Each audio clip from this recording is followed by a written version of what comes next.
नमस्कार दोस्तों। भगवान की कृपा प्राप्त करने के लिए भक्ति कैसे की जाती है। पुराने समय में एक ग्वाले ने संत को तप करते हुए देखा।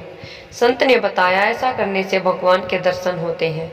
ये सुनकर ग्वाले ने तप करना शुरू कर दिया। एक ग्वाला रोज गायों को चराने गांव से बाहर जंगल में जाता था। जंगल में एक संत का आश्रम था। वहाँ संत रोज तप ध्यान मंत्र जाप करते थे। ग्वाला रोज संत को देखता तो उसे समझ नहीं आता था कि संत ये सब क्यों करते हैं। ग्वाले की उम्र कम थी। संत के इन कर्मों को समझने के लिए वह आश्रम में पहुंचा और संत से पूछा कि आप रोज ये सब क्या करते हैं। संत ने बताया कि मैं भगवान को पाने के लिए भक्ति करता हूँ। रोज पूजा पाठ तप ध्यान और मंत्र जाप करने से भगवान के दर्शन हो सकते हैं। संत की बात सुनकर ग्वाले ने सोचा कि मुझे भी भगवान के दर्शन करने चाहिए। ये सोचकर ग्वाला आश्रम से निकलकर एक सुनसान जगह पर पेड़ के नीचे एक पैर पर खड़े होकर तप करने लगा। कुछ देर बाद उसने सांस लेना भी बंद कर दिया। ग्वाले ने सोचा कि जब तक भगवान दर्शन नहीं देंगे मैं ऐसे ही रहूंगा। छोटे से भक्त की इतनी कठिन तपस्या से भगवान बहुत जल्दी प्रसन्न हो गए। वे ग्वाले के सामने प्रकट हुए और बोले कि पुत्र आंखें खोलो, मैं तुम्हारे सामने आ गया हूँ। ग्वाले ने आंखें खोली, बिना ही पूछा कि आप कौन हैं।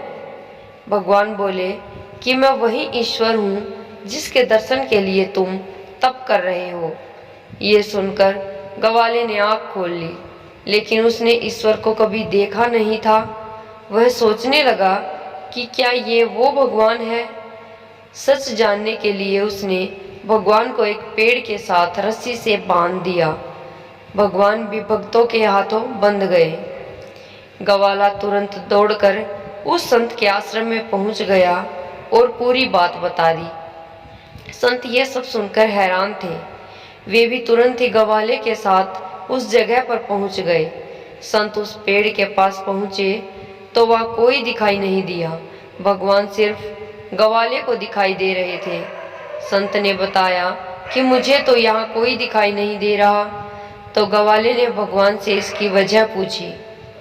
भगवान ने कहा कि मैं उन्हीं इंसानों को दर्शन देता हूँ जो निस्वार्थ भाव से मेरी भक्ति करते हैं। जिन लोगों के मन में कपट स्वार्थ लालच होता है उन्हें मैं दिखाई नहीं देता।